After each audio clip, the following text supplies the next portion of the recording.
ট্রোলটাকে কখনোই আমি ব্যক্তিগতভাবে নেই না, কারণ ট্রোল তো ট্রোল, সেটা হয়তো বা এঙ্গেজমেন্ট বাড়ানোর জন্যই করা হয়। ভালো লাগা মন্দ লাগাটা অবশ্যই আমাদের প্রত্যেকটা মানুষের কাছে বিদ্যমান।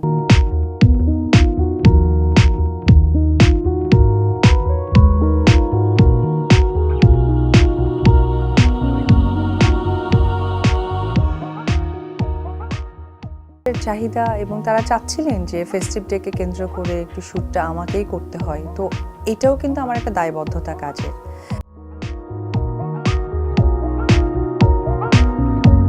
যে যখন কোনো ব্র্যান্ড বা কোনো প্রতিষ্ঠান আমাকে স্পেশালি চাচ্ছেন যে ফেস্টিভ ডেতে উনিই করুক, তখন হয়তো সেই ফেস্টিভ ডেকে লক্ষ্য করেই আসলে সেই গেট আপ নিতে হয়, সেই সাজসজ্জার মধ্য দিয়ে আসলে প্রেজেন্টেশনটাকে ফুটিয়ে তুলতে হয়।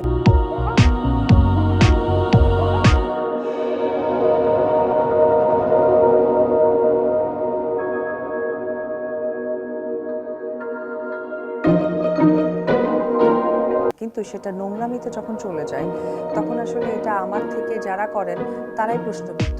ট্রোল নিয়ে আমি কখনোই বিব্রত হই না, বা এটা নিয়ে আমার মাথা ব্যথাও নেই, আর অতটা আমি দেখে উঠতে পারি না। আমার যারা অ্যাডমিন বা কাছের মানুষ থাকে তাদের মুখে টুকটাক আসলে কথা শোনা হয়, কারণ বেলা শেষে তাদেরও ফ্যামিলি, বা তারা যখন তার পরিবারের দিকে তাকাবে, তার হয়তো বা পরিবারের ভাই বোন আত্মীয় স্বজন কেউ একজন তাকে নিয়ে এরকম ট্রোলের কথা বলছে, তখন কিন্তু তাদের মনটা খারাপ লাগে।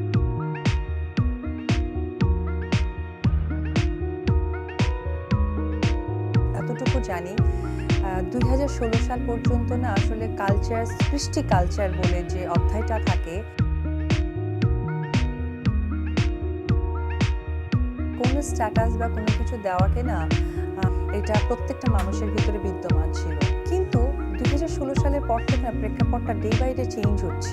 স্ট্যাটাস বা যেটাই হোক, সেটাকে অন্যভাবে প্রেজেন্টেশন করার কিছু হয় না, কারণ ফেসবুক বা যে গণমাধ্যম জায়গাগুলো থাকে, এটা সত্য সততার, মনের ভাব প্রকাশ করার, ভালো মন্দ বহিঃপ্রকাশ করার একটি জায়গা। এটা আসলে রহস্য হিসেবে কাউন্ট করে, এটা আসলে আমার নিজেরও জানা নাই, তবে আমি